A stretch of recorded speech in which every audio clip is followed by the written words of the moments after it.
So this is just a little discussion on the Farmertec MS361. I just want to go through and kind of point out some of the modifications, some of the things I saw during the build of this saw. This one is a big bore, the 49 millimeter, which comes out to roughly, I believe it's 64.5 cc's.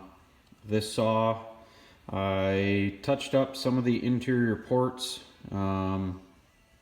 It is a no base gasket build. Squish on the cylinder was around 26 to 28 thousandths. It also has a MS390 carburetor on it. And I have two carbs here.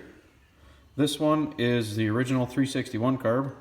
This is off of a 390 I'm rebuilding right now.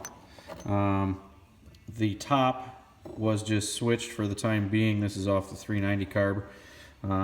But you can see when doing so, the breather for the fuel pump assembly on the top needs to get swapped.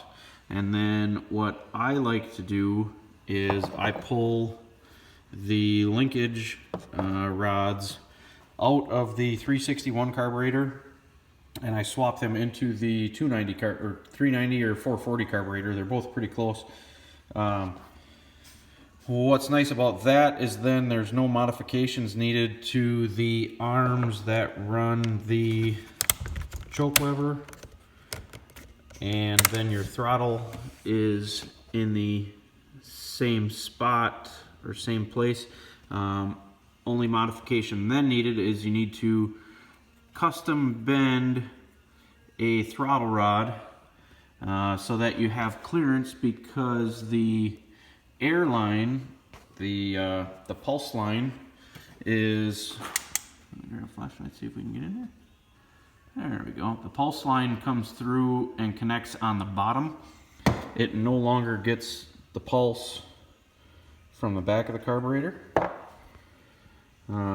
So what I do is, because the choke butterfly is smaller on the 361, I just take the butterfly, well, you take the butterflies off to disassemble, but then I just take a flat file and I make that arm or that rod wider so that it accepts the choke flap from the choke butterfly from the bigger carburetor. So it's pretty simple. You know, just kind of taking your time and going slow, and you know, a couple of times you have to dry fit pieces. The throttle linkage especially, a bit of dry fitting was necessary to make sure that, you know, it operated smoothly and there was no interference with anything else. So that covers that. Tuning was pretty easy, close with the carburetor. So on the cylinder side of things, this is just a standard 361 cylinder from Farmertec. This was actually on my other 361 that now has a little more aggressive port work. It is also a no base gasket build. But all I did on this first cylinder was just opened up the exhaust a little bit. They are fairly choked up from factory, I would say. On this cylinder, I opened up the intake side of things, and I'm not 100% certain if that does much of anything. Both on this big bore saw now and on my other 361, I have changed my approach, and all I do on the intake is I just clean up any minor imperfections on that intake passage, and I make sure the intake boot, you know, that they're about the same size so that there's not a ridge that the intake boot that the air would be running into. So just a hair bigger on the cylinder casting side. And then what I do on mine now is, let me grab my flashlight again. On the lower side of the transfer ports where they come out of the crankcase, that's where I spend my time, and I open up, I try and, oops, with a hand file and a Dremel, I go back and I make those bottom side of the transfer ports as big as I can possibly get them. I don't know if I can get any better definition here, a little bit. The standard bore 361, the transfer ports open up to a quite large size, I would say, if you're just working on the bottom side.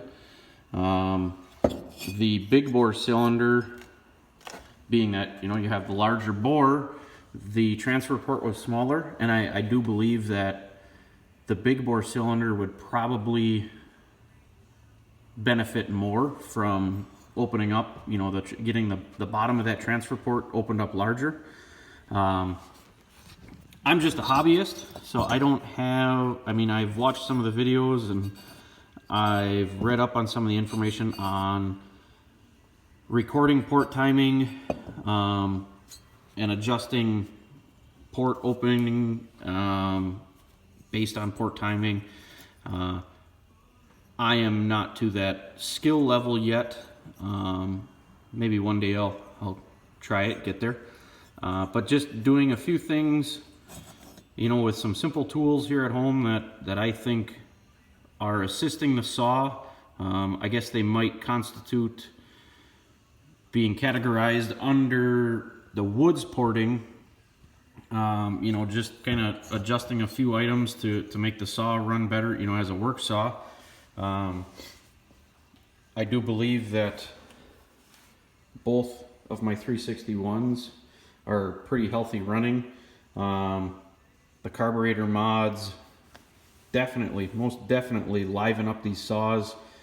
Previous to the carburetor mods, when my first 361 was running just the standard cylinder, the standard Farmertec 361 carburetor, it would run excellent, but with a 20-inch bar, if you leaned on it a little too hard, you could tell that, you know, the saw didn't have the torque. The chain would stop. It, you know, it was lacking some of that extra power. Even with now an adjusted standard cylinder plus a 440 carburetor on that one, and this saw with the big bore and the larger carburetor, both of them running a 25-inch bar now, and you can lean on the bar a little extra. There is a very, very large noticeable difference in power. A lot more torque. So for the weight of the saw, it was a perfect mod, if you ask me, you know, and without really having to do much. Both saws, on the exhaust side of things, I have gutted the mufflers. The big bore one, I have a larger little stinger output. That was only about a 3/4 inch piece of conduit that I kind of bent up, or cut up and fit to size with the matching hole. On the other 361 of mine here, I just did a little fin port, cut 2 slots with the Dremel, and then just bent out the center to make almost like it's 2 fins that catch, you know, and channel exhaust away. Both, in my eyes, work very well, and I would say that both of these saws are exceptional running work saws. Biggest weakness I've seen so far is just that I plug off the decompression valves, and the standard rope that comes with the Farmertec kit just gets a little weak and has a lower lifespan in my eyes. But I keep rope on hand, so that's no big issue. But yeah, just wanted to share a couple of the items that I've adjusted, kind of show, you know, where it might be, and show a little bit on the carburetor.